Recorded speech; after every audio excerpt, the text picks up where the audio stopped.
Kasi kung titingnan ninyo, pinaghanda pa kayo ng nanay at tatay ninyo. Tandaan ninyo, itong baon na to, hindi lang to baon. Pagmamahal.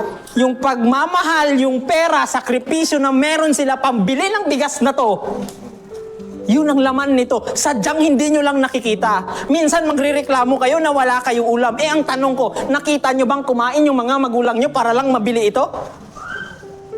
Tapos sabihin nyo ngayon, relationship goals. Hoy! That's why, tingnan ninyo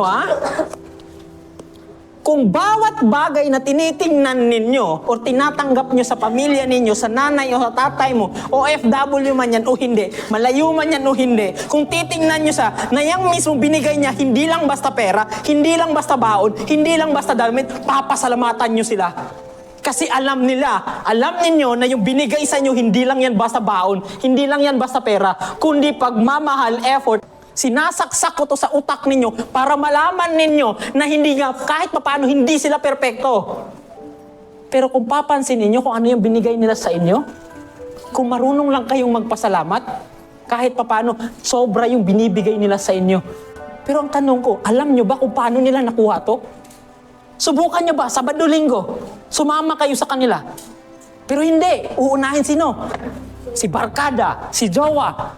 Tapos ngayon magagalit kayo sa kanila. It is because ang gusto nyo lang, kayo lang ang intindihin. At hindi nyo sila gustong intindihin. Paano nyo sila maiintindihan kung ayaw nyo silang intindihin? Kung iisipin ninyo, tingnan ninyo, may cellphone kayo. Mang, pang, palitikog phone. Kahit tungod sa unsa.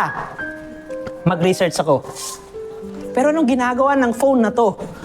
It is because sa panahon ngayon, pag naging bobo kayo, hindi na kasalanan ng teacher ninyo, hindi na kasalanan ng tatay ninyo, hindi na kasalanan ng mga magulang ninyo, or ng ibang tao. Lalong-lalo na pag may cellphone kayo. Bakit? 10 peso lang ang kailangan mo. Kahit 5 peso nga lang, malalaman mo kung ano yung gusto mong malaman. Maybe hindi lahat, pero kung may gusto kong malaman sa subject na meron ka, pwede mong matutunan. But you choose nang i-research ninyo sa halip na i-grow yung sarili ninyo. Kasi ang gusto ko lang iparating sa inyo, hindi lahat, maybe hindi nila lahat nabibigay sa inyo ng gusto ninyo. Yes, nagagalit kayo. Pero mula sa baon ninyo, sa iPad na to, hindi ito nakuha ng libre.